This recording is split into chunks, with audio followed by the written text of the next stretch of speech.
வணக்கம். என்னோட பேர் பாலஹாசன். இந்த வெப் சீரிஸில் வெற்றி அப்படின்னு ஒரு ரோல் பண்ணியிருக்கேன். ராஜேஷ்குமார் சார், உங்கள் நாவலில் நடித்தது ரொம்ப சந்தோஷம் சார். தேங்க்யூ, பெருமையாக இருந்துச்சு. வாய்ப்பு கொடுத்த தீனா சாருக்கும், production team, Z5 team, Singaran sir எல்லாருக்குமே தேங்க்யூ.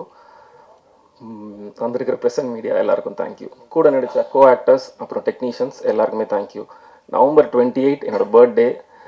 கரெக்டான லீடாக நடித்த ஒரு சீரீஸ் ஒன்று வருது. Thank you universe. தேங்க்யூ. வந்திருக்க எல்லாருக்கும் ஒரு பெரிய வணக்கம் அண்ட் தேங்க்யூ ஸோ மச் எனக்காக க்யூட்டாக ஒரு இன்ட்ரோ கொடுத்ததுக்கு. நான் நிறைய இந்த மாதிரி ப்ரெஸ் மீட் ஃபோனில் பார்த்துருக்கேன். அதுக்கப்புறம் இதே தேட்டரில் வந்து வேற ஒரு படத்தோட ப்ரெஸ் மீட்க்கு நான் கெஸ்ட்டாக வந்திருக்கேன்.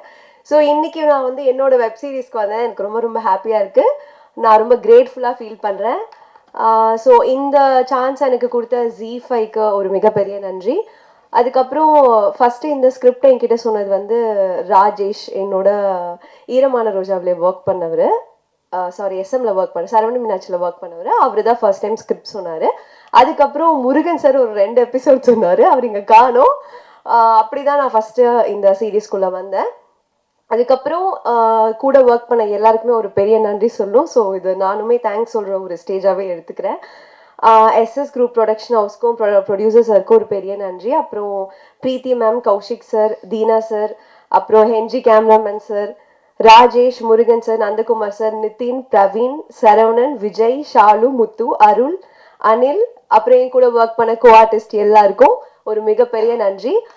இவ்வளோ நேரம் நீங்கள் எங்களுக்காக உட்காந்து எங்களோட சீரீஸ் பார்த்து இவ்வளோ பேர் வந்ததுக்கு ஒரு பெரிய பெரிய நன்றி. அண்ட் எங்களோட ட்ரெய்லர் வந்தபோது சோஷியல் மீடியாவில் நிறைய பேர் நிறைய பாசிட்டிவ் கமெண்ட்ஸ் கொடுத்துருந்தீங்க. ஸோ சோஷியல் மீடியா ஃபேன்ஸ் எல்லாருக்குமே ஒரு பெரிய நன்றி. அண்ட் என்னோட ஃப்ரெண்ட்ஸ் அண்ட் ஃபேமிலி எல்லாருக்கும் தேங்க்யூ. நன்றி. எல்லாருக்கும் வணக்கம். ஃபர்ஸ்ட் ஆஃப் ஆல் இங்கே வந்திருக்கிற ப்ரெஸ் எல்லாருக்குமே ரொம்ப ரொம்ப தேங்க்ஸ். பிகாஸ் உங்கள் டைம் எங்களுக்கு ப்ரொவைட் பண்ணியிருக்கீங்க. That I appreciate that. And after long time மறுபடியும் வெப் சீரீஸ்க்கு நான் பேக் வந்திருக்கேன். And thank you Kaushik sir, thank you Singha sir, Murugan sir and whole team இவ்வளோ நல்ல கேரக்டர் எனக்கு கொடுத்ததுக்காக. ஐ திங்க் நான் ஜஸ்டிஃபை பண்ணியிருக்கேன். அண்ட் எப்போவுமே லைக் என்னோட ஃபேவரட் ஜானர் வந்து crime, thriller, murder, mystery, investigation இதுதான் இருக்கும். அண்ட் அதில் நான் ஒரு பார்ட்டாக இருக்கிறது. I enjoyed doing it. Thank you so much to each and everyone. நான் ஒரு பேரா சொல்லதான், பேரை விட்டு போன ரொம்ப தப்பாயிடும். ஸோ அதனால இங்கே இருக்கிற எல்லாருக்கும், எங்கள் டீமில் ஒர்க் பண்ண எல்லாருக்குமே ரொம்ப ரொம்ப நன்றி. தேங்க்யூ. நான் எப்பயும் சொல்கிற மாதிரி இது வந்து ஒரு நன்றி சொல்கிற மேடையாக தான். இப்போ ப்ரொடியூசர் சிங்காரவேலன் சார் சொன்ன மாதிரி நானும் இதை வந்து ஒரு நன்றி சொல்கிற மேடையாக தான் எப்பயுமே பயன்படுத்துவேன். இன்றைக்கி வந்து 4 நன்றிகள் நான் சொல்லணும். அதோட வந்து ஒரு சாரியை நான் சொல்லணும். அந்த சாரியோட நான் முதல்ல தொடங்குறேன். இப்ராஹிம் சார் இன்றைக்கி வந்து என்ன ஆயிடுச்சுன்னா, அவர் வந்து எனக்கு ஒரு நல்ல நண்பர், ரொம்ப வருஷமாக தெரியும். எனக்கும் அவருக்கும் வந்து ஒரு சின்ன வாக்குவாதத்தில் ஏதோ நான் ஒரு வார்த்தையை விட்டுட்டேன். Very very sorry. நான் இனிமேல் அந்த மாதிரி வந்து முதல்ல நான் பேசுறதுக்கு முன்னாடி நான் யோசிக்கணும். ஏன்னா சர்க்காஸ்டிக்காக நம்ம சொல்கிறோம், ஆனால் அது ஆப்போசிட் சைடில் எப்படி போய் சேரும் அப்படின்னு தெரியாது. அதனால் வெரி வெரி சாரி. எல்லாரும் முன்னாடியே நான் வந்து நன்றி சாரி கேட்டுக்கிறேன். ரேகை அப்படிங்கும்போது இது வந்து ஒரு எப்படி நம்ம ரேகை அப்படிங்கிறது நமக்கு வந்து ஒரு யூனிக் ஐடென்டிட்டியோ, அந்த ரேகை அப்படிங்கிறது Z5க்கும் வந்து ஒரு யூனிக்கான ஒரு ஐடென்டிட்டியாக மாறும் அப்படிங்கிறது யூஸ்வலி சொல்லுவாங்க. Proof of the pudding is in the eating அப்படின்னு சொல்லிட்டு யூஸ்வலாக நம்ம இந்த இடத்துல நிற்கும்போது நீங்கள் பார்ப்பீங்க, ரிலீஸ் ஆக போகுது, பார்த்தீங்கன்னா நீங்கள் ரொம்ப லைக் பண்ணுவீங்க அப்படிங்கிற மாதிரி தான் நம்ம பேசுவோம். ஆனால் இன்னைக்கு இதை நீங்கள் பார்த்துட்டு நீங்கள் ஆல்ரெடி வந்து உங்களுக்கு you would come to your conclusion. வெளியில் பேசும்போது எல்லாருமே வந்து ரொம்ப பாசிட்டிவான ஒரு ரெஸ்பான்ஸ் தான் கொடுத்துருக்கீங்க. அந்த மாதிரி வந்து Z5 இந்த வெப் சீரிஸ் அந்த பிளாட்ஃபார்முக்கு இந்த ரேகை அப்படிங்கிறது ஒரு யூனிக் ஐடென்டிட்டியாக மாறும் அப்படிங்கிறதுல எனக்கு மட்டும் இல்லை, ஐம் ஷூர் நீங்கள் எல்லாருமே அதை வந்து நம்புவீங்க அப்படின்னு நினைக்கிறேன். ஸோ அதை வந்து இன்னைக்கு உயிர்ப்பித்த ஃபர்ஸ்ட் வந்து இவர் சொன்ன மாதிரி தான், சரவணன் சார் சொன்ன மாதிரி இந்த ராஜேஷ்குமார் அப்படிங்கிற அந்த பேர் வந்து ஒரு ஹவுஸ் ஹோல்ட் நேம். 80களில் 90களில் வந்து என்னுடைய பேரண்ட்ஸும் என்னோட ஜென்ரேஷனில் இருக்கக்கூடிய ஆட்கள், அது 80s கிட்ஸ் எல்லாருக்குமே வந்து நல்லாவே தெரியும். ஒரு சின்ன பொட்டி கடையில் கூட எங்கள் வீட்டு பக்கத்தில் நான் சார்கிட்ட கூட சொல்லிட்டு இருந்தேன். நான் ஆழ்வார்பேட் அபிராமபுரத்துலலாம் அந்த பொட்டி கடையில் வந்து பார்த்தீங்கன்னா ராஜேஷ்குமார் நாவல்கள், மினி நாவலட்னு சொல்லுவாங்க. சின்ன அந்த பெரி மேசன், ஜேம்ஸ் ஹேட்லி சேஸ் அந்த மாதிரி நாவல்கள் மாதிரி, அதாவது ஒரு குயிக்காக ஒரு சைதாப்பேட்டில் நீங்கள் வந்து பஸ்ஸில் ஏறினீங்கன்னா ஒரு பாரிஸ் கார்னர் போகிறதுக்குள்ளே படித்து முடிக்கிற அளவுக்கு ஒரு குயிக்காக ஒரு க்ரைம் வந்து படிக்கலாம் அப்படின்னாக்கா அது வந்து ராஜேஷ்குமார் அப்படிங்கிற அந்த ஒரு வார்த்தை வந்து ஒரு க்ரைம் அப்படிங்கிற கிரைம் எழுத்துக்கு மன்னர் அப்படின்னே சொல்லலாம். அவரோட ஒரு கதையை தழுவின்னு சொல்கிறத விட இன்ஸ்பயர் ஆகி இன்னைக்கு வந்து எடுத்திருக்காங்க அப்படிங்கிறது நான் ரொம்ப பெருமைப்படுறேன். ஏன்னா லிட்ரேச்சர் வந்து ஆர்ட் வந்து should draw from literature, should borrow from literature அப்படிங்கிறது நான் வந்து ரொம்ப நம்புகிறேன். அண்ட் எனக்கும் வந்து அஞ்சலி மேம் சொன்ன மாதிரி எனக்குமே வந்து க்ரைம் ஹாரர் இது ரெண்டுமே எனக்கு ரொம்ப பிடிச்ச ஜானர். இந்த க்ரைம் அப்படிங்கிறது நேற்று கூட நைட் நான் இப்போ வந்து வேற ஒரு ஓடிடி தளத்தில் ஹர்க்யூல் பைரோ அந்த அகாதா கிறிஸ்டியோட ஒரு சீரீஸ் தான் பார்த்துட்ருக்கேன். ஸோ இந்த ஹூ டன் இட், யார் செஞ்சாங்க அப்படிங்கிற அந்த கேள்வி வேற இடம் வந்து ரொம்ப ஒரு இதுவாக இருக்கும், சஸ்பென்ஸாக இருக்கும். அதை வந்து பார்க்கறதுக்கு ரொம்பவே சுவாரஸ்யமாக ரொம்ப அழகாக கொண்டு வரதுக்கு அந்த புக்கு வந்து ஹெல்ப் பண்ணியிருக்கு அப்படின்னு நினைக்கிறேன். அதை பற்றி டைரக்டர் அதிகமாக பேசுவார். ஸோ ஃபர்ஸ்ட் வந்து ராஜேஷ்குமார் அவர்களுக்கு அந்த ஐடியாவை ஜனித்ததுக்கு ரொம்ப நன்றி. அடுத்தது வந்து நம்ம அந்த எஸ்எஸ் குரூப் அப்படிங்கிறத நான் வந்து கேள்விப்பட்டிருக்கேன். ஆனால் அதை தவமாய் தவம் இருந்து நினைத்தேன் வந்தா இது மாதிரி நிறையா வந்து ஏதோ 18 சீரியல் பண்ணியிருக்காங்க. அதில் வந்து அதுக்கப்புறம் வந்து மதில், செருப்புகள் ஜாக்கிரதை இதெல்லாம் பண்ணிட்டு இவர் யார் அப்படிங்கிறத சத்தியமாக இன்றைக்கி தான் நான் ஆக்சுவலாக அவரை வந்து நான் பார்க்குறேன். ஏன்னா இதுக்கு முன்னாடி வந்து எனக்கு பேசினது எல்லாமே டைரக்டர் அப்புறம் Z5லேருந்து பேசினாங்க. ஆனால் ப்ரொடியூசர் அப்படிங்கிறது இதுதான் இந்த சிங்காரவேலன் சார் அப்படிங்கிறது ரெண்டாவது நான் சொல்ல வேண்டிய நன்றி வந்து to the production group, SS group. ஏன்னா இவ்வளோ தைரியமாக ஒரு ப்ரொடக்ஷன் வல்லுநர் முருகன் சார் அப்படிங்கிறது இபி இன்னைக்கு இங்கே இல்லைன்னு நினைக்கிறேன், வெளியில் இருக்காரு. அவரோட எனக்கு வந்து ஒரு டிஸ்கஷனே போச்சு, நீங்கள் எப்படி வந்து இந்த பட்ஜெட்டில் நீங்கள் இந்த அளவுக்கு ப்ரொடக்ஷன் வேல்யூ கொடுப்பீங்க அப்படின்னு. ஆனால் அதை பார்க்கும்போது இன்றைக்கி ஸ்க்ரீனில் பார்க்கும்போது இதை விட பெட்டராக கொடுக்க முடியாது இந்த பட்ஜெட்டில் அப்படிங்கிற அளவுக்கு பண்ணியிருக்காரு. So hats off to Singaravelan sir. இந்த மாதிரி நிறைய வெப் சீரிஸ், அதாவது வந்து ஒரு எஸ்எஸ் குரூப் அப்படிங்கிறது should become a household name in Tamil cinema மட்டும் இல்லாமல் இந்த மாதிரி ஓடிடி தளத்துலையும் எங்களை மாதிரி நிறைய ஆர்டிஸ்ட்க்கு வந்து வாய்ப்பு கொடுக்குறாங்க. ஸோ ரெண்டாவது நன்றி அவருக்கு. மூன்றாவது இந்த ப்ராஜெக்ட்குள்ளே நான் வரத்துக்கே காரணம் வந்து 2 பேர் அப்படின்னு சொல்லணும்னா Kaushik sir and Deena sir. So சடனாக எனக்கு வந்து ஃபோன் பண்ணாங்க. இந்த மாதிரி ஏற்கனவே நான் Z5ல அனந்தம் அப்படிங்கிற வெப் சீரிஸ் பண்ணியிருந்தேன். ஸோ எனக்கு அவங்களுக்கு தெரியும். ஆனால் வந்து இந்த ஒரு கதையில் வந்து ஒரு ட்விஸ்ட் மாதிரி இருக்குது, இதுக்கு நாங்கள் வந்து வேற யாரையும் யோசிச்சிருந்தோம், ஆனால் இது வந்து கரெக்டாக நீங்கள் பண்ணால் கரெக்டாக இருக்கும் அப்படின்னு சொல்லிட்டு எனக்கு வந்து இவ்வளோ பெரிய ஒரு, அதாவது ஹோல்டு பண்ணுற இவ்வளோ பெரிய ஒரு கதாபாத்திரம், அதுக்கே வந்து நிறையா நல்ல வாழ்த்துக்கள் வந்து வெளியில் எனக்கு கிடச்சிது. அந்த மாதிரி ஒரு கதாபாத்திரத்தை என்னை நம்பி கொடுத்த தீனா சாருக்கும் கௌஷிக் சாருக்கும் என்னுடைய 3வது நன்றி. 4வது நன்றி அஃப்கோர்ஸ் வந்து எல்லா டெக்னீஷியன். நான் இவங்க சொன்ன மாதிரி ஒவ்வொரு பேராக சொன்னால் வந்து சொல்லலைன்னா ஏதாவது தப்பாயிடும். அதனால் அதில் ஒன்று குறிப்பிட்டு நான் சொல்லணும். இப்போ நான் வந்து பண்ண அந்த மார்ச்சரி மேம் கவிதா மேம் சொன்னாங்க, இந்த மாதிரி நீங்கள் தென்காசியில் போய் அதை ஷூட் பண்ணோம், அதில் வந்து நிறையா அந்த இதெல்லாம் தெரியுது ஆனால் அந்த மார்ச்சரியெல்லாம் பார்த்தீங்கன்னா இங்கே தான் சொல்லலாமா சார் அதை? அது வந்து பிஎஸ்என்எல் ஆஃபீஸில் தான் இங்கே வந்து செட்டு போட்டது. அது உண்மையிலுமே பார்த்தீங்கன்னா எனக்கே அது உள்ளே போகும்போது ரொம்ப ஈரியாக இருந்தது. இந்த மாதிரி அதாவது ஒரு உண்மையான ஒரு, நான் மார்ச்சரிக்கு வந்து நான் போனதில்லை, ஆனால் நம்ம வந்து இமேஜின் பண்ணுவோம் ஒரு மாதிரி ஈரியாக ஒரு மாதிரி க்ரீப்பியாக இருக்கும். அந்த க்ரீப்பினஸ் அப்படியே வந்து கொண்டு வந்திருக்காரு. அதுக்கு வந்து சரவணன் சாரை உண்மையாகவே பாராட்டணும். ஏன்னா அங்கே நடிக்கும்போது உண்மையிலேயே எனக்கு நான் ஃபீல் பண்ணேன், என்னடா ஒரு மாதிரி வந்து ஒரு அந்த பிணங்கள் வந்து போகிற இடமா இருக்குன்னு. இதை நடந்து முடிஞ்சதுக்கப்புறம் அந்த பிஎஸ்என்எல் ஆஃபீஸில் இருக்கிற வாட்ச்மேன் சொல்லியிருக்காரு, இனிமேல் நான் அங்கே போகும்போது எனக்கு கொஞ்சம் இதுவாக இருக்கும் சொன்னார். அது அந்த ஒரு சம்பவம் நடந்தது. ஸோ எடிட்டராக இருக்கட்டும், கோ டைரக்டர்ஸ், அசிஸ்டன்ட் டைரக்டர்ஸ், அப்புறம் என்னோட கூட சேர்ந்து நடித்த அனைத்து கலைஞர்கள் எல்லாருக்குமே வந்து என்னுடைய 4வது நன்றி.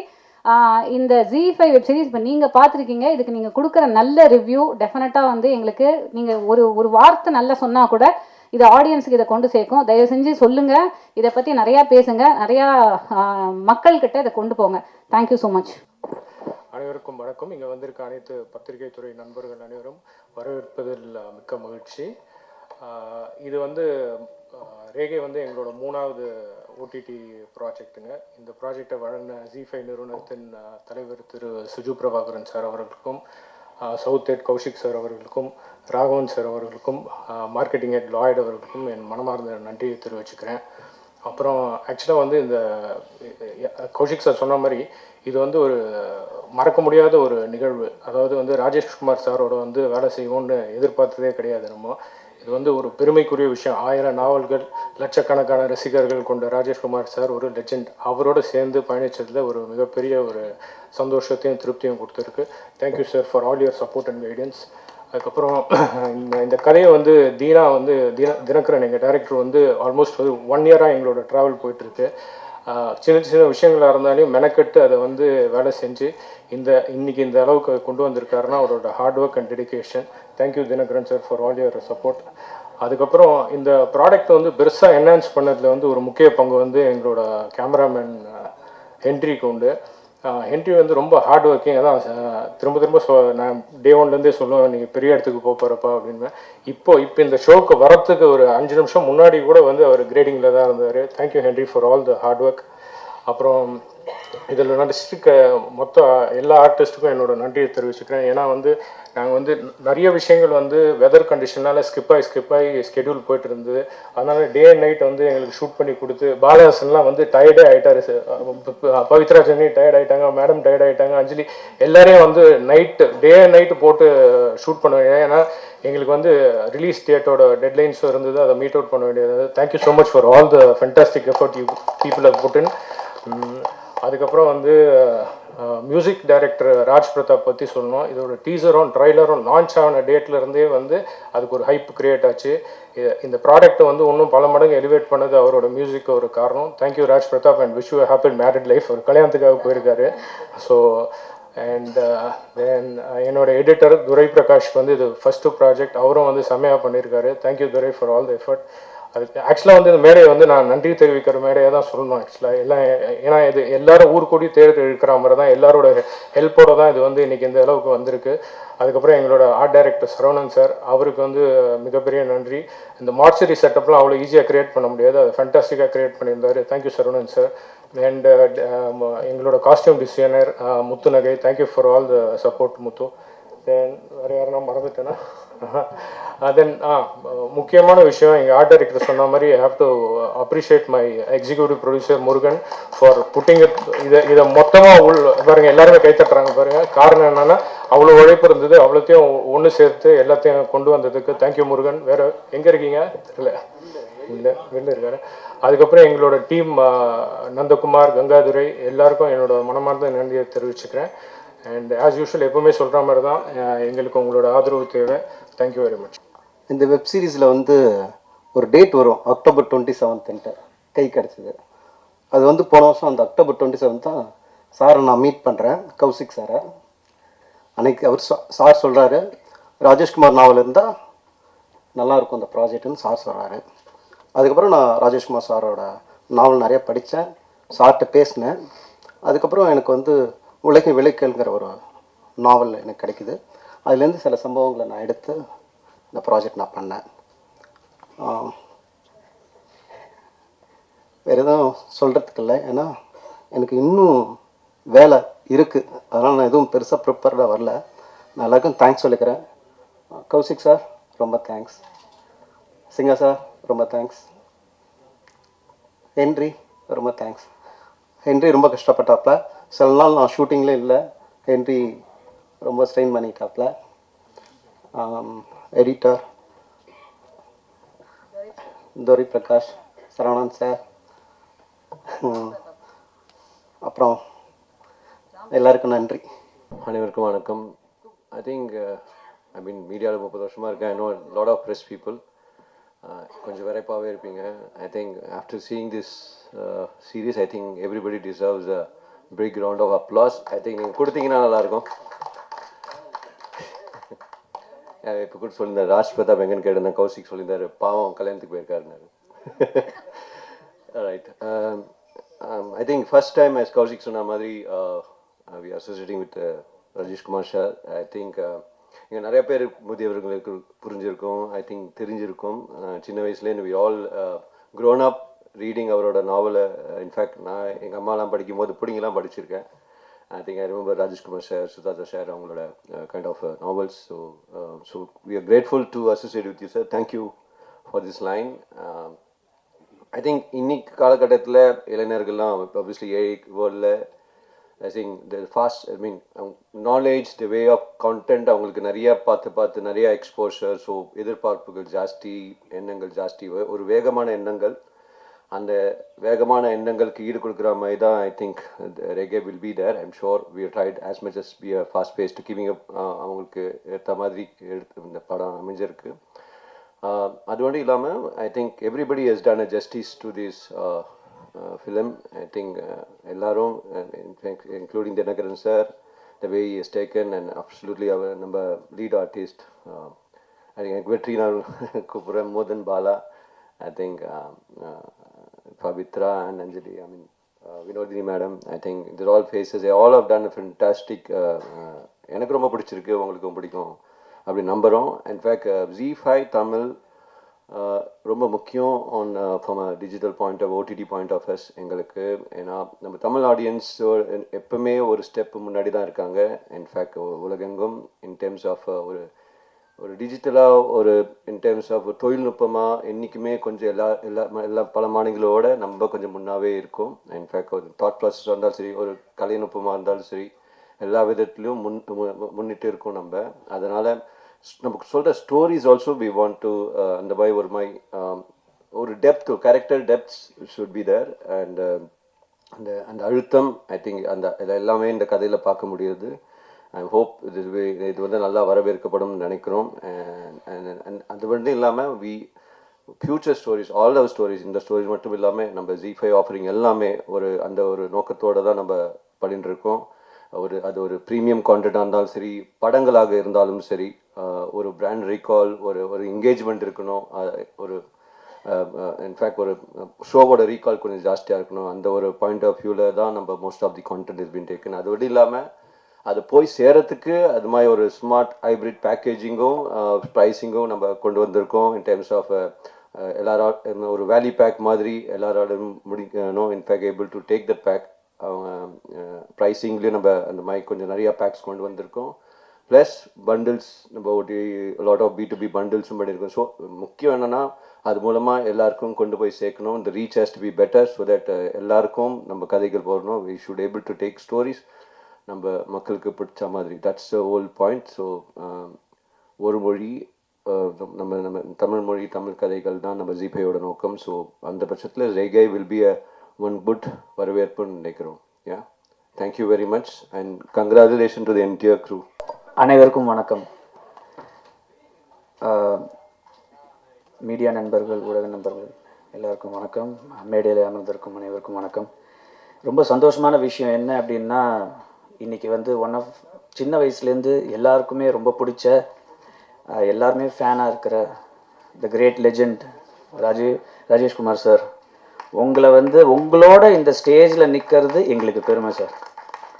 அண்ட் ஆக்சுவலாக இந்த ரேகையோட பயணம் வந்து ரொம்ப மாதத்துக்கு முன்னாடி ஆரம்பிச்சது. ஆக்சுவலாக அவரோட ஒரு ப்ராஜெக்டை வந்து நாவலை வந்து பண்ணணும் அப்படின்னு ஆசைப்பட்டுட்டு இருந்தோம். அப்போது அந்த ஸ்க்ரீன் பிளே நடந்துகிட்டு இருக்கும்போது இதோட டிஸ்கஷனும் நடந்தது. அது இன்னும் பேசிட்டு தான் இருக்கோம். அது கூடிய சீக்கிரம் அதுவும் ஷேப் எடுக்கும் அப்படின்ற ஒரு நம்பிக்கை இருக்குது. பட் இதோட ஐடியா கேட்ட உடனே இது முதல்ல தீனா சாரும் ராமு செல்லப்பா அப்படின்ற ஒரு டைரக்டரும் 2 பேரும் சேர்ந்து வந்து இந்த கதையோட இந்த கோர் ஐடியாவை சொல்லி இதை வந்து பண்ணணும் அப்படின்னாங்க. இந்த மேடையில் I think I have to thank Ramu Chellappa for the initiation. அந்த ஃபஸ்ட்டு தீனாவை கொண்டு வந்து என்கிட்ட அறிமுகப்படுத்தின ராமு செல்லப்பா. அவர் நிறைய சீரீஸ்லாம் டைரக்ட் பண்ணிகிட்ருக்காரு. எங்களோட விலங்கோட செகண்ட் யூனிட்டும் அவர் டைரக்ட் பண்ணியிருக்காரு.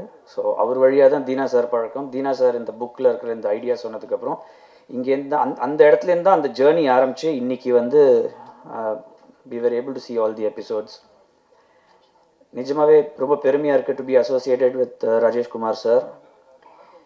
ஒரு கதை யோசிக்கிறதுன்றது வந்து அவ்வளோ கஷ்டமான ஒரு விஷயம். எப்படி ஒரு மனிதரால் 1500 நாவல், 2000 ஷார்ட் ஸ்டோரிஸ் எழுத முடியும் அப்படின்றது வந்து நிஜமாவே என்னால் நினச்சி கூட பார்க்க முடியல. ஒரு கதை முடித்த உடனே அடுத்த கதையை யோசிக்கிறதுக்கு டைம் எடுக்குது இந்த காலத்தில். ஆனால் இவ்வளோ எழுதியும் இப்போ வந்து ஒரு சின்ன குழந்தை எப்படி எக்ஸைட்மெண்ட்டோட பேசுவாங்களோ அதே மாதிரி இப்போ வந்து அடுத்த கதையை பற்றி சொல்லிட்டு இருக்காரு. So is ready for more stories. Hats off to you sir, really you are amazing. So இந்த ரேகையில் பார்த்தீங்கன்னா அவரோட அந்த கோர் ஐடியா அதை நாங்கள் யூஸ் பண்ணியிருக்கோம். அண்ட் தீனா சார் அதோட வந்து நிறைய ஸ்க்ரீன் பிளே மாடிஃபிகேஷன்ஸ் டிஸ்கஷன்லாம் பண்ணி அதுக்கப்புறம் ஃபைனல் ஸ்க்ரீன் ப்ளே வந்தது. பட் அதோட கோர் ஐடியா அப்படின்றது வந்து ராஜேஷ்குமார் சார்து. இன்னைக்கு ரொம்ப ஒரு ஒரு ஒரு பிட்டிஃபுல் ஸ்டேட் என்ன அப்படின்னா, நிறைய பேர் வந்து அவரோட ஸ்டோரிஸில் இன்ஸ்பயர் ஆகி பண்ணுறாங்க, ஆனால் அதுக்கான ரெக்கக்னிஷன் அவருக்கு கிடைக்குதா அப்படின்னா இல்லை. நாங்கள் we made sure that core idea எடுத்து நாங்கள் பண்ணுறோம் அப்படின்னாலும் அந்த யோசித்த அந்த ராஜேஷ்குமார் சார் தான் இதோட மெயின் ஹீரோ அப்படின்றது நாங்கள் ஃபஸ்ட்டு டேலேருந்து நினச்சிட்டு இருந்தோம்.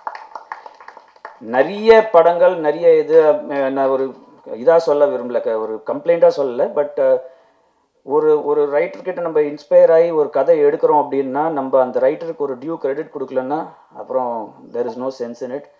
ஏன்னா இந்த என்டர்டெயின்மெண்ட் இண்டஸ்ட்ரியை பொறுத்த வரைக்கும் கான்டென்ட் இஸ் கிங் அப்படின்னா அந்த கான்டென்ட் கிரியேட் பண்ணுறது இந்த மாதிரி ரைட்டர்ஸ் தான். ஸோ அவங்களுக்கு நம்மளுக்கு நம்ம மரியாதை கொடுக்க தெரியல அப்படின்னா நம்மலாம் இந்த ஃபீல்டில் இருக்கவே கூடாது. So thank you sir, and hopefully more and more books of yours நாங்கள் வந்து we want to explore and hopefully the time will come. At this juncture, I would like to definitely talk about director Deena, அவரோட screen play, அவரோட dedication. நிஜமாகவே ஒரு 1.5 வருஷம் அவரை நான் பாடாப்படுத்தியிருக்கேன், ரொம்பவே டார்ச்சர் பண்ணியிருக்கேன். அந்த டார்ச்சர் எல்லாத்துக்குமே வந்து அவர் வந்து இதே மாதிரி சிரிச்சுக்கிட்டு நான் கூப்பிடும் போதெல்லாம் வந்து இன்றைக்கி வந்து அதோட எண்ட் ரிசல்ட் நம்மளால் பார்க்க முடியுது. Thank you sir. உங்களை ரொம்ப டார்ச்சர் பண்ணியிருந்தா அதுக்கு மன்னிப்பும் கேட்டுக்கிறேன். இதை தைரியமாக எடுத்து ப்ரொடியூஸ் பண்ணி எந்த ஒரு பிரச்சனையிலையும் மூஞ்சி சுளிக்காமல் அவுட்டோரில் தான் வேணும், தென்காசியில் தான் ஷூட் பண்ணணும் அப்படின்னு சொல்லும்போது அதை பற்றி கொஞ்சம் கூட யோசிக்காமல் எவ்வளோ தடவை தென்காசி போக சொன்னாலும் போய் ஷூட் பண்ணி எடுத்துகிட்டு வந்த producer Singa sir, thank you. And Henry டிஓபியை பற்றி சொல்லியே ஆகணும். இந்த ப்ராஜெக்டோட ஒன் ஆஃப் த ஹீரோஸ் அப்படின்னா நான் டிஓபியை சொல்லுவேன். ஃபென்டாஸ்டிக் ஒர்க், நீங்கள் பார்த்துருப்பீங்க. Next generation superstar of cinematography உருவாயிட்டிருக்காரு, எங்களையும் ஞாபகம் வச்சுக்கோங்க. And of course Raj Pradeep sir இன்றைக்கி வர முடியல மியூசிக்கு, இன்றைக்கி அவர் ஹியர் டு ரஷ், ஏன்னா அவருக்கு கல்யாணம். அதனால் அவர் அதுவான்னு டிசைட் பண்ணும்போது அது பெட்டர்னு சொல்லிட்டு அங்கே போயிட்டார். சரி, ஓகே, அவரோட லைஃபோட அடுத்த ஜேர்னி ஆரம்பிக்குது. அதனால் நம்ம anyway thanks a lot Raj Pradeep sir for the entire இவ்வளோ லாஸ்ட் ஒரு 3-4 வீக்ஸாக வந்து so dedicated you were and you help us lot. And of course editor and other technicians, art director Saravanan sir, எல்லாருமே they've given their heart and soul to this project. Actors சைடில் சொல்லணுன்னா of course Bala வந்து அப்படியே வெற்றியாக மாறிட்டார், அந்த கதாபாத்திரமாகவே இருக்கார். பார்த்தா அவரை வந்து பாலான்ற பேரே மறந்து போச்சு, வெற்றின்னு தான் இப்போதைக்கு. அவர் இப்போ பிஸியாக வேறு ஷூட்டிங்கில் இருக்கார், நம்மளுக்காக ஓடி வந்திருக்காரு. So thank you Bala, amazing work. Pavithra ஜெனிக்கு ஏதோ ரைமிங்காக ஏதோ சொன்னீங்களே மேடம், என்ன அது செம்மையாக இருந்தது. But of course she is done a great job. And shooting ஸ்பாட்டில் ரொம்ப யதார்த்தமான ஒரு ஆக்ட்ரஸாக நான் பார்க்கும்போதே எனக்கு வந்து அந்த யதார்த்தம் அவங்களோட நடிப்பில் வந்து எனக்கு ரொம்ப பிடிச்சிருந்தது. Thank you so much madam. Anjali, of course அஞ்சலியோட நான் நிறைய ஒர்க் பண்ணியிருக்கேன். She is a great actress. Thank you Anjali for the lovely performance. And Vinodhini madam, you've added so much weightage to this entire project.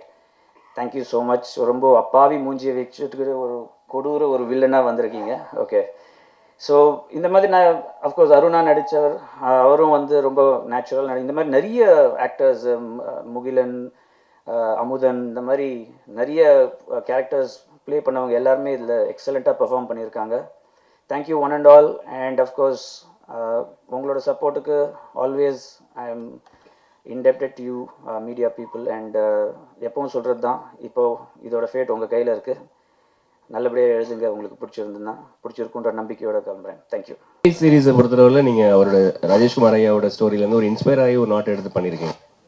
எக்ஸ்க்ளூசிவாக அவருடைய ஒரு ஃபுல் ஃப்ளெஜ்டு க்ரைம் நாவலை எடுத்து பண்ணுற ஒரு ஐடியா ஏதாவது இருக்கா? ஏற்கனவே அவர்கிட்ட டிஸ்கஸ் பண்ணியாச்சு. 8 எபிசோட்ஸ் போதாது அதுக்கெலாம். ஆமாம், கிட்டத்தட்ட 80 ஒரு 4-5 கதைகள் வந்து அவர்கிட்ட டிஸ்கஸ் பண்ணியிருக்கோம். ஆல்மோஸ்ட் 2 வருஷத்துக்கு முன்னாடி இன்னொரு கதை, ஒரு நாவல் அவர்கிட்ட ஏற்கனவே நான் பேசி வச்சுருக்கேன். இது நடுவில் வந்து இது வந்தது. இது இல்லாமல் இன்னொரு கேரக்டர் வச்சு நம்ம ஏற்கனவே சார்கிட்ட பேசி ஃப்யூச்சரில் பண்ணணும் சார், நெக்ஸ்ட் இயர்லாம் பண்ணணும் அப்படின்னு ஏற்கனவே பேசி வச்சுருக்கோம். அந்த பிளான் இருக்குது சார். அதே சார் உங்களுக்கு சொல்லுங்க. நாங்கள் காலேஜில் படிக்கும்போது சார் உண்மையாகவே என்னோடய ஃப்ரெண்ட்ஸ் எல்லாரும் உங்களுடைய பாக்கெட் நாவலை வாங்கி படிச்சுட்டு இருப்போம், போட்டி போட்டு படிச்சுட்டு இருப்போம். அந்த நேரத்தில் வந்து நம்மளுடைய பத்திரிகைகளில் வந்து ஒரு டிபேட்டே நடந்திருக்கு. உங்களுடைய கேரக்டர்ஸை வந்து சினிமாவாக இருக்கிறதா இருந்தால் அதுக்கு யார் சூட்டாக இருப்பாங்க, கமல்ஹாசன் சூட்டாக இருப்பாரா, ரஜினிகாந்த் சூட்டாக இருப்பாரா அப்படின்ற ஒரு டிபேட்டே வந்து அந்த காலத்தில் நடந்துட்டு இருந்தது. எனக்கு நல்லா ஞாபகம் இருக்குது.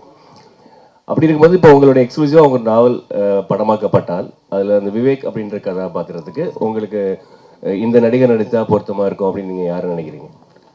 அதாவது என்னுடைய கதையை படித்தவங்களெல்லாம் சொல்லுவாங்க, இது விஜய் நடித்தா நல்லா இருக்கும், விவேகா, அஜித், இல்லைன்னா விஜயகாந்த், அப்படியெல்லாம் வந்து பல பேர் சொல்லுவாங்க. முதல்ல கமலஹாசன் சொல்லுவாங்க, அவர் ரஜினிகாந்த் சொல்லுவாங்க. ஆனால் என்னுடைய விவேக் வந்து இவங்களுக்கெல்லாம் அப்பாற்பட்டவன். ஏன்னா ஒவ்வொரு வாசகரும் படிக்கும்போது விவேக்கை வந்து ஒவ்வொரு விதமாக வந்து அவங்க இப்படி தான் இருப்பார் விவேக்னு சொல்லி மன அளவில் வந்து அவரை வந்து உருவாக்கியிருப்பாங்க. அந்த பிம்பத்தை வந்து நான் வந்து ஒரு நடிகர் மேலே கொண்டு போய் செலுத்தி அதை வந்து இவர் தான் நடிக்கணும்னு நான் சொல்ல மாட்டேன். இதுக்கு ஒரு அருமையான புதுமுகம் இருந்தால் போதும்.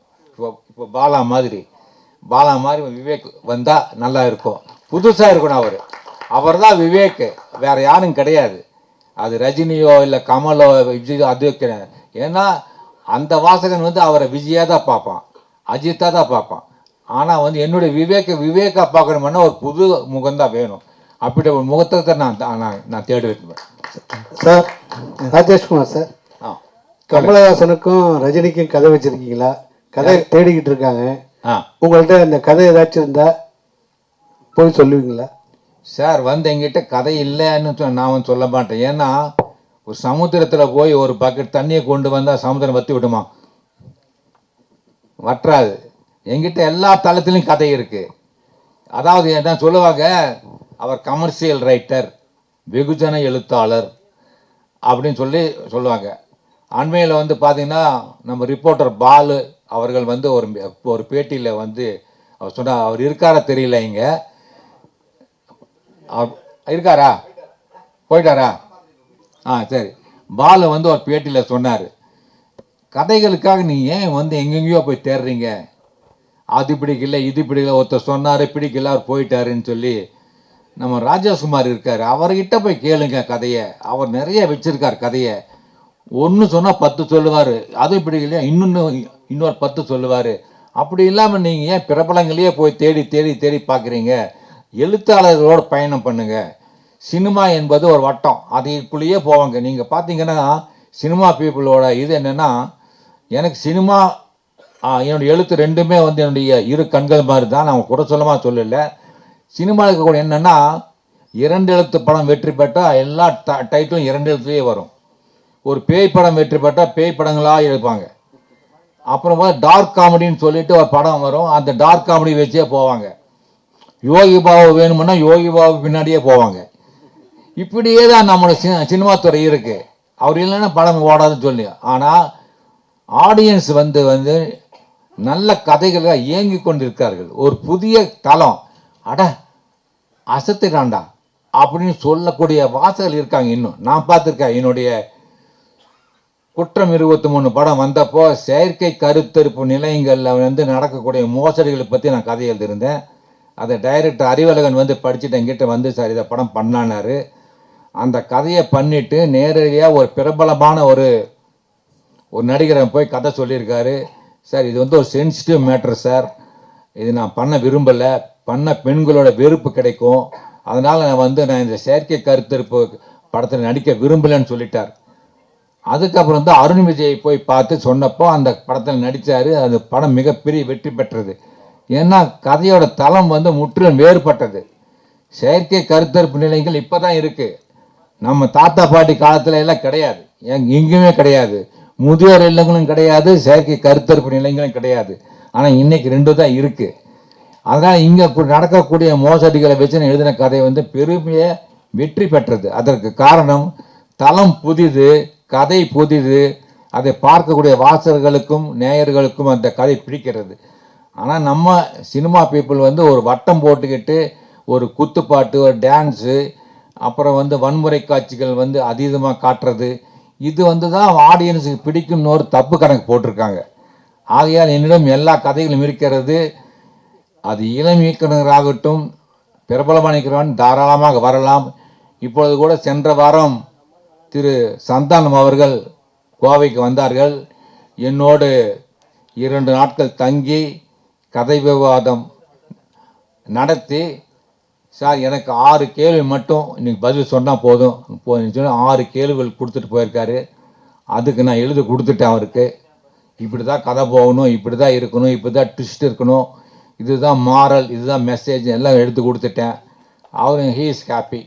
சார் நல்லா இருக்கு சார், இதெல்லாம் நல்லா இருக்குன்னு சொல்லியிருக்காரு. இது மாதிரி எங்கிட்ட கேட்டால் நான் கொடுக்கறது ரெடியாக இருக்கேன். அது யாராக இருந்தாலும் சரி. சார் இங்கே ஆ நாங்களும் என்னோட ஸ்கூல் டேஸ்லேருந்து நானும் ஸ்கூல் புக்கிலலாம் உங்கள் நாவல் நிறைய வச்சு படித்து அடிலாம் வாங்கியிருக்கோம். இப்போ வரைக்கும் விடாமல் படிக்கிறோம். படிக்க டைமில் கூட ஆடியோ புக்ஸ் நிறைய கேட்குறோம் உங்களோட கதைகள். இப்போ இவர் கேட்ட கொஷனுக்கு தான் இது கண்டினியூஷன் தான் இது. இவ்வளோ வருஷத்தில் நீங்கள் இவ்வளோ கதைகள் இவ்வளோ வித்தியாசமான க்ரைம் த்ரில்லர் செய்திருக்கீங்களே, யாருமே வந்து உங்களை கேட்கவே இல்லையா? உங்கள் கதையை கொடுங்க, நாங்கள் படம் எடுக்கணும், யாருமே கேட்கலையா?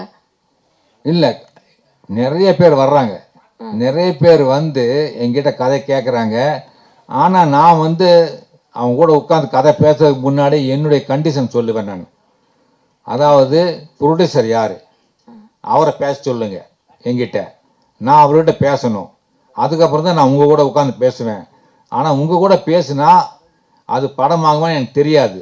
ஏன்னா எனக்கு ஆல்ரெடி ஏகப்பட்ட கமிட்மெண்ட்ஸ் இருக்குது. முதல்ல வந்து நான் பத்திரிகை கதை எழுதிட்டு இருந்தேன். இப்போ அப்படி கிடையாது.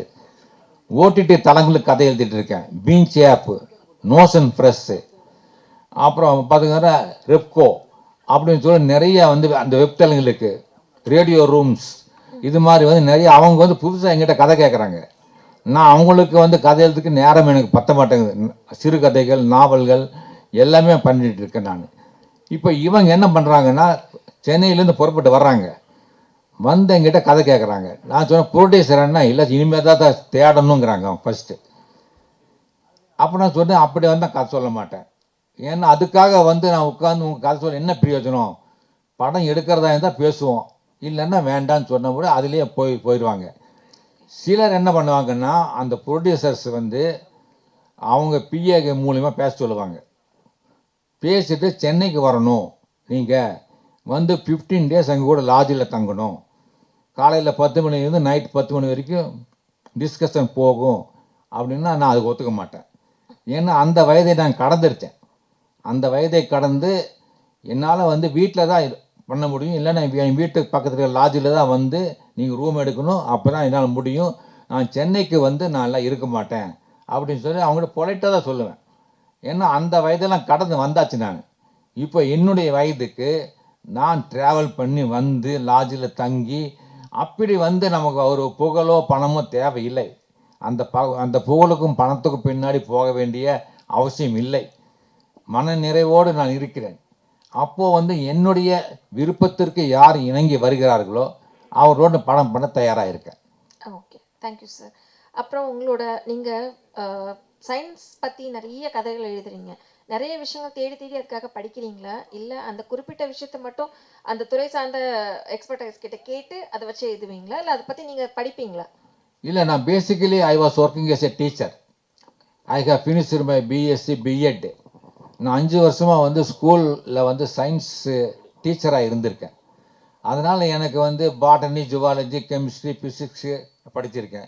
பிஎட்டில் வந்து சோஷியாலஜி, சைக்காலஜி, சில்ட்ரன் சைக்காலஜி எல்லாம் படிச்சிருக்கேன். அப்புறம் இந்த ஃபார்மசூட்டிக்கல் சயின்ஸ் பற்றி என்னுடைய பார்த்திங்கன்னா டாக்டர்ஸ் கிட்ட கேட்டிருக்கேன். அப்போ நிறைய டாக்டர்கள் வந்து என்னுடைய ஃபேன்ஸாக இருக்காங்க, அவங்ககிட்ட பேசியிருக்கேன். அப்புறம் போலீஸ் பார்த்திங்கன்னா assistant commissioner of police commissioner கூட என்னை ஒரு தடவை கூப்பிட்டு என் கூட பேசியிருக்காரு. கோயம்புத்தூரில் வந்து கோவையில் வந்து அவர் பாலகிருஷ்ணன் சொல்லி அவர் போலீஸ் கமிஷனர். ஒரு நாள் என் வீட்டுக்கு முன்னாடி வந்து போலீஸ் ஜீப் நின்றது.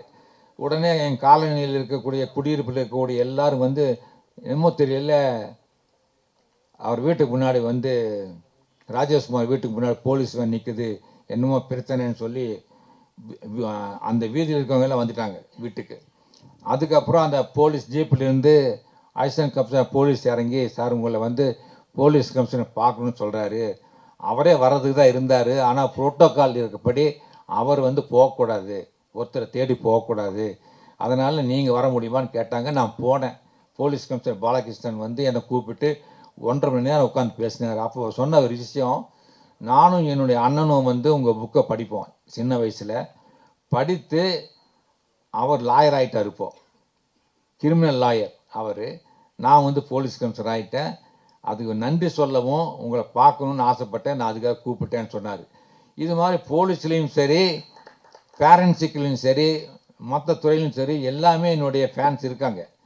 அவங்ககிட்ட போய் இந்த மாதிரி ஒரு கதை எழுதுகிறேன், இதுக்கு வந்து எனக்கு அந்த சம்மந்தப்பட்ட விஷயங்கள் வேணும் அப்படின்னு கேட்டால் அவங்க தருவாங்க. அதை வச்சு நான் கதை எழுதுவேன். இதுதான் என்னுடைய ரகசியம், வேறு எதுவும் கிடையாது. அதை மெனக்கடணும், ஒன்றும் கிடையாது. ஆனால் இப்போ எல்லாரும் சொல்லுவாங்க கூகுளில் பார்த்தா கிடைக்குமேன்னு சொல்லி. ஆனால் கூகுளை நம்ப முடியாது. ஏன்னா கூகுளில் வரக்கூடிய பல தகவல்கள் வந்து பொய்யா இருக்கும். அதை படித்தோம்னா இது உண்மையாக தெரிகிறதுக்காக நான் வந்து ஒரு டாக்டர்கிட்ட கேட்பேன். அது செகண்ட் ஒப்பீனியன் சொல்லுவோம் அல்லவா, அந்த செகண்ட் ஒப்பீனியன் கேட்டால், சார் கூகுளில் சொல்கிறதெல்லாம் பொய் சார், இப்போ இப்படி தான் இருக்குது அப்படின்னு சொல்லும்போது அதை தான் நான் எடுத்துக்குவேன். கூகுள் சொல்கிறது பண்ணுறதில்ல. Okay, thank you sir. உங்கள் நடுத்தர ஏஜில் எல்லா பத்திரிகையிலையும் ஃபோட்டோ வரும்போது ரொம்ப அழகாக இருக்கும். ஒரு எழுத்தாளர்னா இப்படி தான் போஸ்ட் கொடுக்கணும், ஒரு டைரக்டர்னாக்கா இப்படி தான் போஸ்ட் கொடுப்பாங்க அப்படின்ற மாதிரி வந்து நாங்கள் எங்களுடைய ஸ்கூல் டேஸில் உங்களது பார்க்கும்போது உங்கள் போஸ்ட் மாதிரி நாங்கள் போய் ஃபோட்டோ எடுக்கணும்னு தான் வந்து ட்ரை பண்ணியிருக்கோம். உங்களுக்கு ஏன் நடிப்பு ஆசை இல்லையா? எந்த இயக்குனரும் வந்து கூப்பிடலையா? இல்லை நடிப்பை நீங்கள் வந்து வெறுக்கிறீங்களா? உங்களுக்கு பிடிச்ச நடிகர் நடிகைகள் யார்? அது அந்த அந்த பக்கத்தில் நீங்கள் வந்து எதுவுமே ஓப்பனாக சொன்னதில்லை, இப்போ கொஞ்சம் சொல்லுங்களேன். அதாவது நீங்கள் சொல்கிறது நான் ரொம்ப அழகாக இருந்த மாதிரியும் சினிமாவில் ஏன் நடிக்கலன்னு சொல்கிறீங்க, அப்படியா? அப்படின்னா அழகாக இருக்கவங்களாம் ஏன் போகல சினிமாவுக்கு? இதே மேடையில் நிறைய பேர் இருக்காங்க, அழகாக இருக்காங்க. நம்ம கௌசிக் இருக்கார், பாலா இருக்கார், அப்புறம் எல்லாருமே வந்து எல்லோரும் நல்லா இருக்காங்க அல்லவா? அவங்கெல்லாம் ஏன் போகல? நடிப்புங்கிறது வந்து அவங்கவுங்க வந்து ஆசைப்படணும் ஒன்று. ரெண்டாவது வந்து அது வந்து ஒரு கலை. இப்போ நான் எப்படி கதை எழுதுறனோ அது மாதிரி ஒரு இது. நம்ம அழகாக இருக்கோம், நம்ம முடி நிறையா இருக்குது அப்படிங்கிறதுக்காக நம்ம போய் சினிமாவில் வந்து போகணுன்னு அப்படிலாம் கிடையாது. அதுக்கான வாய்ப்புகள் வந்து என்னை ஒரு தடவை மணிவண்ணன் வந்து கூப்பிட்டார். அவர் 100வது நாள் படம் பண்ணி முடித்த உடனே வேற ஒரு படம் அவர் கூட பண்ணுறான்னு சொல்லி இதயம் பேசுகிறது மணியன் வந்து என்னை கூப்பிட்டு பேசினார். நீங்கள் போய் மணிவண்ணன் பாருங்கன்னாரு. அப்புறம் அவர் என்னை பார்த்த உடனே நீங்கள் சொன்ன மாதிரி தான் சொன்னார், சார் நீங்கள் படத்தில் நடிக்கலாமே, உங்கள் முடி, நீங்கள் உங்கள் தோற்றமெல்லாம் வந்து ஒரு ஹீரோ மாதிரி இருக்கீங்க, நீங்கள் பண்ணலாமேன்னு சொன்னார் அவர். ஆனால் எனக்கு அதில் வந்து ஆசை வரல சார் அப்படின்னு சொன்னேன். அதுக்கப்புறம் வந்து யாருமே கூப்பிடல. எனக்கு அந்த ஆசையும் இல்லை எனக்கு இப்போது. ஏன் இப்போ நான் நல்லா இல்லையா?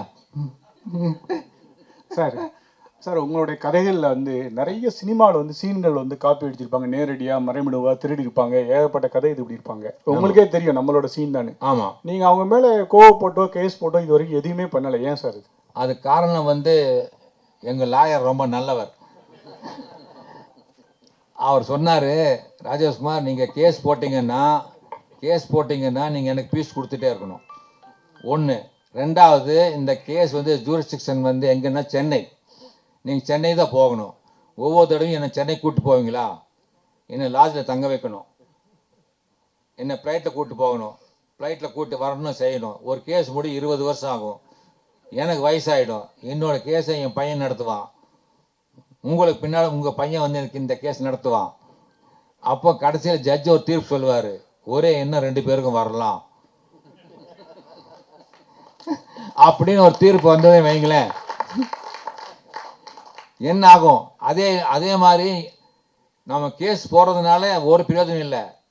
ஆனால் எனக்கு உண்டான கிரெடிட் நீங்கள் சொல்கிறீங்கல்லவா, உங்கள் கதையை வந்து ஒருத்தர் திருடிட்டாரு, உங்கள் கதையை வந்து ஒருத்தர் பண்ணிட்டாருன்னு சொல்லி, அதுவே எனக்கு பெரிய வெற்றி தானே. இது வந்து இதே போதுமே, எனக்கு ஒன்றும் கிடையாது. நான் இப்போ பார்த்தீங்கன்னா ஒரு படத்தை பார்த்துட்டு இருந்தேன் தியேட்டரில், சமீபத்தில் உட்காந்து பார்த்துட்டு இருக்கேன். நானும் என் மனைவியும் பார்த்துட்டு இருக்கோம். பின்னாடி வந்து ஒரு 4-5 பேர் பசங்க உட்காந்து பார்த்துட்டு டேய் மச்சி இந்த கதையை படிச்சிருக்கேன்டா, இது ராஜேஷ்குமார் எழுதுகிற கதைடா இது அப்படின்னு அவன் காதுபட சொல்கிறான். இது வந்து எனக்கு எடுத்த வெற்றியா இல்லையா? அப்போ எதுக்கு நான் அவன் மேலே கேஸ் போடணும்? கேஸ் போட்டால் எனக்கு மன உளைச்சல் வரும், எனக்கு பண செலவு வரும். அன்னதானம் மாதிரி இது விஷயதானம், அவ்வளோதான். Sir sir sir Rajeshkumar sir தான் கேள்வி. சார் அதோட கண்டினியூஷன்ல தான் இன்னைக்கு தமிழ் திரையுலகத்துல பாத்தீங்கன்னா பல கதை திருடுகள் பிரச்சனைகள் வருது. ஒரு கதையாசிரியரா நீங்க அதை எப்படி பாக்குறீங்கன்னா, மலையாளத்துலலாம் பாத்தீங்கன்னா வந்து அந்த ரைட்டர்ஸ்க்கான கிரெடிட் உண்டு சார். இங்க வந்து உங்களுக்கு கௌஷிக் கொடுத்திருக்கார், ஓகே, இட் இஸ் அப்ரிஷியேட்டபிள். பல இடங்கள்ல பல அசிஸ்டன்ட் டைரக்டர்ஸோட கதைகளை இயக்குநர்கள் தான் கதைகளாக சொந்தம் கொண்டாடுறாங்க. அதே மாதிரி யாருன்னா கதை சொல்ல போனா சில ப்ரொடியூசர்ஸ் வந்து அந்த கதையை எடுத்துட்டாங்கன்னு சொல்லிட்டு கம்ப்ளைண்ட் வருது. இது நீங்க சொன்ன மாதிரி கோர்ட்டுக்கும் போகுது. இதுக்கு நீங்க ஒரு கிரைம் ரைட்டரா இதுக்கு எதனா ஒரு வழிமுறை இருக்கா அதை பாதுகாக்கிறது? அதர் தென் காப்பிரைட் ஆக்ட் தவிர வேற எப்படி இதை பாதுகாக்கலாம் சார்? சார் எல்லாத்துக்குமே வந்து ஒரு மனசாட்சின்னு ஒன்று இருக்கு. எல்லாத்துக்குமே காலம் பார்த்துக்கும். என்னை பொறுத்த வரைக்கும் என்னை ஏமாத்தன யாருமே சினிமா ஃபீல்டில் இது வரைக்கும் உருப்பட்டதா சரித்திரமே கிடையாது.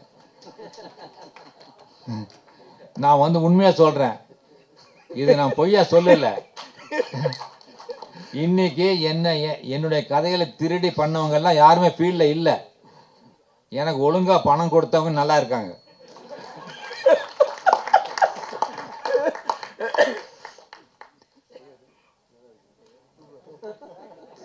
பேசுறேன் சார். கௌஷிக் சார், ஜி5க்கு தான் ஒரு கேள்வி சார். இப்போ கண்டினியூஸாக நீங்கள் க்ரைம் ரிலேட்டட் சப்ஜெக்ட்ஸாகவே பண்ணிட்டு இருக்கீங்க. அதுக்கு வந்து வரவேற்பு நல்லாவே இருந்துருக்கு. இப்போ அடுத்த கட்டமாக வேற இந்த மாதிரி பைப் லைன்ஸ்ல இந்த மாதிரி கதைங்க வச்சிருக்கீங்களா? எப்படி இருக்கு இதோட இது? இன்னும் எவ்வளோ நாள் தொடரும்? க்ரைம் ஆக்சுவலாக நம்ம கதை கேட்க உட்காந்தோம்னு வச்சுக்கோங்களேன், 10 கதையில் 8 க்ரைம் தான் வரும். அந்த 2 தான் ஏதாவது ஒன்று வேறு ஏதாவது ஜானரில் வரும். க்ரைம்ன்றது வந்து ஒரு மினிமம் கேரண்டி ஸ்பேஸ். அது எல்லாருக்குமே வந்து அந்த ஒரு ஹை கொடுக்குற ஒரு ஸ்பேஸ், ஒரு ஜானராக இருக்கிறதுனால க்ரைம் வந்து கொஞ்சம் ஓவர் இண்டெக்ஸ் நம்ம பண்ணி நிறைய க்ரைமாக நம்ம செலக்ட் பண்ணுவோம். அதுலேயே என்னெல்லாம் வித்தியாசம் பண்ண முடியும் அப்படின்றதையும் பார்க்கணும். ஒரே மாதிரி க்ரைமே நம்ம எடுத்துகிட்டு இருந்தாலும் போர் அடிக்கும். பட் கோயிங் ஃபார்வர்ட் நம்மளுக்கு வந்து க்ரைமை தாண்டி பல ஜானர்ஸில் கதைகள் வரப்போகுது.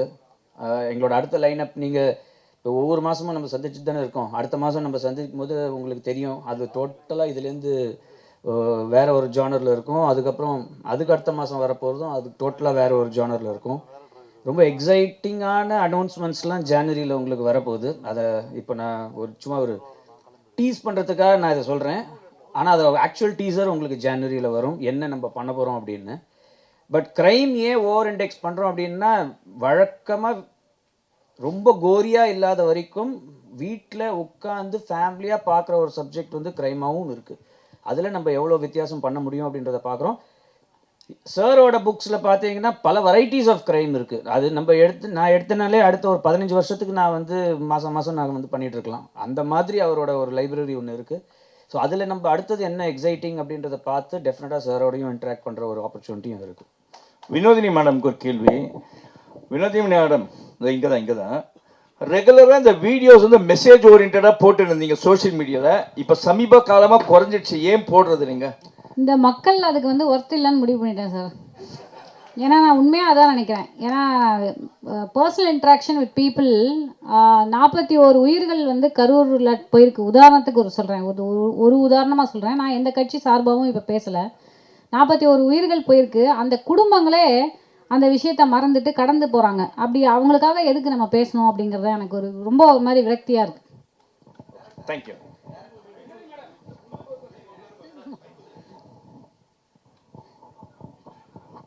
ரேகையை பற்றி அதான் ஒரே ஒரு கேள்வியாக கேளுங்க. மேடம், ஃபர்ஸ்ட் வாழ்த்துக்கள். எந்த ஒரு நடிகையும் வந்து ஸ்டேஜில் இருந்து சாரி சொல்ல மாட்டாங்க. ஏன்னா அவங்களோட ஈகோ வந்து ரொம்ப மென்ஷன் பண்ணுவாங்க. அது ஃபர்ஸ்ட் உங்களுக்கு ஒரு வாழ்த்துக்கள். அப்புறம் வந்து இந்த படத்துல நிஜமாவே அது நான் வந்து பேசினது கொஞ்சம் கடுமையாக இருந்தது தான். ரொம்ப சாரி, வெரி சாரி. அதுக்கப்புறம் வந்து இந்த படத்துல வந்து நெகட்டிவ் ரோல் பண்ணியிருக்கீங்க. ஃபர்ஸ்ட் டைம் பண்ணும்போது டேரக்டர் ஏதாவது சொல்லியிருப்பாங்க, நீங்கள் இதை கண்டிப்பாக சொல்லியிருப்பீங்க, நான் நல்ல நடிகடா, என்ன ஏன்டா இது போட்டு பண்ணுறீங்கன்னு சொல்லிட்டு ஒரு விஷயம் நடந்திருக்கும். அதை பற்றி இல்லை, நான் வந்து இது எல்லா டேரக்டர்ஸ்ட்டையுமே நீங்கள் கேட்டு பார்க்கலாம். என்னுடைய முதல் படத்துலேருந்து இன்னி வரைக்கும் நான் வந்து ஒரு டைரக்டர்ஸ் ஆக்டர்.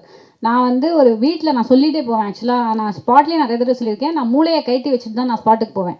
ஏன்னா நம்ம வந்து ஃபஸ்ட்டு சில டிசிப்ளின் நான் மெயின்டைன் பண்ணுவேன். நம்ம டேரக்டருக்கு ஐடியா கொடுக்கறதுக்கு நம்ம வந்து அந்த இடத்துல நம்ம டேரக்டர் கிடையாது. அதே மாதிரி நான் வந்து போன உடனே இன்னைக்கு எத்தனை மணிக்கு முடியும் அப்படிங்கிற வார்த்தை நான் கேட்க மாட்டேன். முதலே அதை கேட்டுப்பேன், என்ன கால் ஷீட் கேட்டுப்பேனே தவிர இன்னைக்கு எப்போ முடியும் எனக்கு அப்படின்னு நான் கேட்க மாட்டேன். பேக்கப் அப்படிங்கிற வார்த்தை வந்து ஆக்டர்ஸ் யாருமே அந்த வார்த்தையை சொல்லக்கூடாது, டேரக்டர் மட்டும்தான் சொல்லணும். அதே மாதிரி கோ ஆக்டருக்கு வந்து யாரும் வந்து சஜஷன் கொடுக்கக்கூடாது, இப்படி பண்ணலாமே. அவங்க எவ்வளோ ஜூனியராக இருந்தாலும் நம்ம வந்து அது பல வருடங்கள் நம்ம நடிச்சிருந்தாலும் அதை நான் இந்த மாதிரி சில விஷயங்களை ஃபாலோ பண்ணுறதுனால நான் வந்து டைரக்டர் என்ன சொல்கிறாரோ, இப்போ இதுலேயே வந்து நானாக பண்ணியிருந்தேன்னா நான் என்னால் ஒரே பாணியில் தான் பண்ணிட்டு இருக்க முடியும். ஆனால் ஒவ்வொரு டேரக்டருக்கு நம்ம வந்து மோல்ட் ஆகும்போது தான் நம்ம வேறு மாதிரி பண்ண முடியும். ஸோ இதுலேயுமே வந்து அப்படி தான் போனதும். தீனா சார் டைரக்டர், சொல்லுங்க சார். இப்போ கரண்ட்ல வந்து பாத்தீங்கன்னா இந்த இதுதான் மாஃபியா, இந்த மெடிசன் பத்தி தான் போயிட்டு இருக்கு. அது எல்லாருக்குமே தெரியும். சமீபத்தில் கிட்னி கூட உங்களுக்கு தெரிஞ்சிருக்கும், அது வந்து திருடுன்னு சொல்ல முறைகேடுனாங்க. ஸோ நீங்கள் இவ்வளோ தைரியமாக G5ல சொல்லும் போது அவங்க என்ன சொன்னாங்க? ஒருவேளை நம்மளுக்கு ரைடு வருமா, இடி வருமா அப்படின்னு ஏதாவது சொன்னாங்களா? இல்லை கௌசிக் சார் அப்பெல்லாம் எதுவுமே சொல்லலை. அவர் கிளினிக்கல் ட்ரையல் வந்து அவர் அக்செப்ட் பண்ணிட்டார். பட் இந்தியா கண்டென்ட் அவங்க வரும்போது அவருக்கு வந்து இந்த மாதிரி ஒன்று இருக்கிறதே தெரியல. அப்புறம் கௌசிக் சார் சொன்னார் எங்கெல்லாம் இந்த மாதிரிலாம் நடக்குது அப்படின்ட்டு. ரீசெண்டாக கூட ஹைதராபாத்லேயோ மங்களூர்லேயோ இருக்கிற GHல இது நடந்திருக்கு. ஸோ ரைட் பண்ணியிருக்காங்க. அங்கே இருக்கிற கவர்மெண்ட் டாக்டர்ஸ்க்குன்னு வர பேஷண்ட்டுக்கு மேலே இந்த மாதிரி பண்ணியிருக்காங்க. வேறு நிறைய நியூஸ் இதில் போடுவோம் ஆக்சுவலாக. ஆமாம். அதே போல் காஸ்டியூம் கூட பார்த்தீங்கன்னா ஹீரோ வந்து ஜெய்பீம்லேயும் போலீஸாக நடிச்சிருப்பாரு, விடுதலையிலையும் போலீஸாக வருவார். ஸோ அதே காஸ்டியூம் இதுலேயும் போலீஸாக தான் பண்ணியிருக்காரு. இல்லை அது நாங்கள் கொஞ்சம் நிறைய அவாய்ட் பண்ணியிருப்போம். நீங்கள் பார்த்தீங்கன்னா ஆமாம் அந்த காஸ்டியூம் அவாய்ட் பண்ணி நிறைய இடங்கள் இன்வெஸ்டிகேஷன் போகிறது எல்லாமே பார்த்தீங்கன்னாக்கா ஒரு மஃப்டியில் போகிற மாதிரி தான் வச்சுருப்போம் நாங்கள். அதுக்காண்டியே பிளான் பண்ணது. அது அந்த போலீஸ் ட்ரெஸ்ஸே வேணாம் அப்படின்ட்டு. டைலாக் ரைட்டர் யார் இதுக்கு? நீங்களே நான் தான். இல்லை வினோதி மேடமுக்கு ஒரு டைலாக் வச்சுருப்பீங்க, ஒரு கிளாப் கூட வந்திருக்கும், பெண்கள்னா லஞ்சம் வாங்க மாட்டோமா அப்படின்ற மாதிரி. அது எப்படி சூஸ் பண்ணீங்க? இல்லை அது உண்மையை சொல்லிடுறேன், அது கௌசிக் சார் தான் சொன்னார். பர்டிகுலர் நான் ஒத்துக்குவேன். அவர் சொன்னால் நான் எப்போதுமே செய்வேன். அது சொன்னார். அது ஃபஸ்ட்டு பேசும்போது அந்த கேரக்டர் வந்து மேல் கேரக்டராக தான் இருந்தது. திடீர்னு வந்து ஷூட்டிங் ஆரம்பிக்கிறதுக்கு அந்த ஒரு டைமில் வந்து இது ஒரு ஃபீமேல் கேரக்டர் பண்ணால் எப்படி இருக்கும் அப்படின்னு ஒரு டிஸ்கஷன் ஒன்று வந்தது. அது பண்ணும்போது அவங்கள பார்த்தா யாராவது வில்லன்னு சொல்லுவாங்களா, அவங்க வில்லனாக பண்ணால் எப்படி இருக்கும் அப்படின்னு ஒரு டிஸ்கஷனும் வந்தது.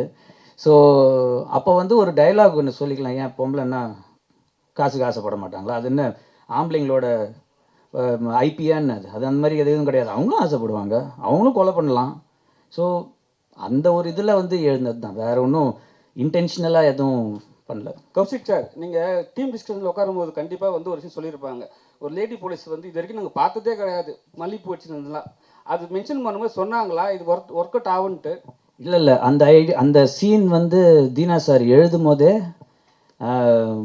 எழுதி எடுத்துகிட்டு வரும்போதே ரொம்ப குவக்கியான ஒரு சீனாக இருந்தது. ஒரு நிச்சயதார்த்தம் ஆகி நல்ல மல்லிப்பூலாம் வச்சு பொட்டெல்லாம் வச்சுருக்கிற ஒரு பொண்ணு ஏறி உட்காந்ததுக்கப்புறம் வேணும்னு அவனை கலாய்க்கிறதுக்காக ஒரு அந்த கெட்டப்பில் இருக்கும்போது அவன் சொல்கிற அந்த ஒரு டைலாக் இருக்குல்ல, ஒரு இழை வீட்டுக்கு போகிறோம், இப்போ உன் வீட்டில் இழை விழுந்த மாதிரி ஒரு மூஞ்சியை வச்சுக்கிட்டு நீயும் பின்னாடி வா அப்படின்னும் போது அது நிஜமாகவே குவக்கியாக இருந்தது. அது இது வரைக்கும் வராத ஒரு சீனாக இருந்ததுனால அங்கே எல்லாருமே சிரித்தோம், அதனால் அதை அப்படியே வச்சுக்கிட்டோம். அது ஓகே, நான் டைரக்டர் தான் கேள்வி கேட்கலாம்னு நினச்சிட்டு இருந்தேன் வினோதினி மேடம் கேரக்டர் பற்றி. அதுக்கு நீங்கள் போதுமான பதில் சொல்லிட்டீங்க, அதனால் அதே கேள்வியை நான் உங்களை ரிப்பீட் பண்ணல. நான் ஸ்ட்ரெயிட்டாகவே ராஜேஷ் குமார் ஐயாட்ட ஒரே ஒரு கேள்வி ஃபைனலாக.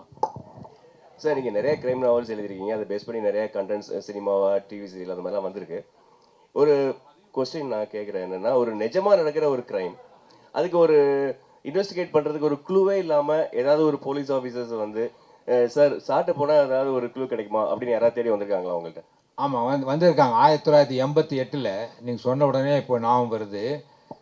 1988 பல்லாவரம் போலீஸ் ஸ்டேஷன்லேருந்து, அப்போ எல்லாம் பார்த்தீங்கன்னா உங்களுக்கு செல்ஃபோனெல்லாம் கிடையாது. அப்போ ஒரு நாள் கொரியரில் வந்து பார்த்தீங்கன்னா ஒரு பண்டல் வீட்டுக்கு வந்தது. கொரியரை பிரித்து பார்த்தோம்னா அதில் ஏகப்பட்ட டாக்குமெண்ட்ஸு. இதை பிரித்து பார்த்தா எங்கே பார்த்தா பல்லாவரம் போலீஸ் ஸ்டேஷனில், அவர் பேர் இன்னும் மறந்துட்டேன், அவர் வந்து ஒரு எஸ்ஐ. உள்ளே வந்து ஒரு லெட்டர் வச்சுருக்காரு. உள்ளே வந்து ஏகப்பட்ட ஜெராக்ஸ் காப்பி, உள்ள போஸ்ட்மார்ட்டம் ரிப்போர்ட்டு, அப்புறம் ஸ்டேட்மெண்ட்ஸு, அப்புறம் பார்த்தீங்கன்னா வாக்குமூலங்கள், இதெல்லாம் போட்டு எதுக்குடான்னு பார்த்தா லெட்டரை படித்து பார்த்தா, சார் என் பேர் மறந்துட்டேன், நான் உங்கள் வாசகன், நீங்கள் உங்களோட க்ரைம் காரணம் நல்லா படிக்கிறேன், ஒவ்வொரு கொலையும் ரொம்ப அற்புதமாக வந்து விவேக் கண்டுபிடிக்கிறாரு, விவேக்குங்க நீங்கள் தாங்கிறது எனக்கு தெரியும், அந்த மூலம் தான் வந்து ரொம்ப அற்புதமாக வந்து ஒரு கேஸை வந்து கரெக்டாக போய் நூல் பிடிச்ச மாதிரி போய் கொலையாளி பிடிச்சிடுறீங்க, தடைங்கள் எல்லாம் வச்சு. இந்த மாதிரி வந்து சார் ஒரு கொலை நடந்தது சார் எங்கள் ஊரில், இந்த கிராமத்தில் வந்து ரெட்டை கொலை நடந்திருக்கு. இதில் வந்து 20 பேர் மேலே சந்தேகப்பட்டு 20 பேரையும் விசாரித்த பார்த்தப்போ யார் மேலே சந்தேகப்படுறதுன்னு தெரியல சார். எல்லார்கிட்டையும் வந்து வாக்குமூலம் வாங்கி வச்சுருக்கேன், படித்து பார்த்தேன், எவனை சந்தேகப்படுறதுன்னு தெரியல, அடித்தும் பார்த்தாச்சு, ஒன்றும் பெயர் முடியல. நீங்கள் தயவுசெய்து இதெல்லாம் படிச்சுட்டு இதில் எவன் கொலைகாரன்னு சொன்னீங்கன்னா நான் அவனை கைது பண்ணிடுவேன், கைது பண்ணி நான் சொல்லிட்டோம்னா எனக்கு ப்ரமோஷன் கிடைக்கும் சார். நீங்கள் தயவுசெய்து இதையெல்லாம் படித்து பார்த்துட்டு இதில் எவன் கொலைகாரனாக இருப்பான் அப்படின்னு நீங்கள் சொன்னீங்கன்னா கொஞ்சம் உதவியாக இருக்கும்னு சொன்னார்.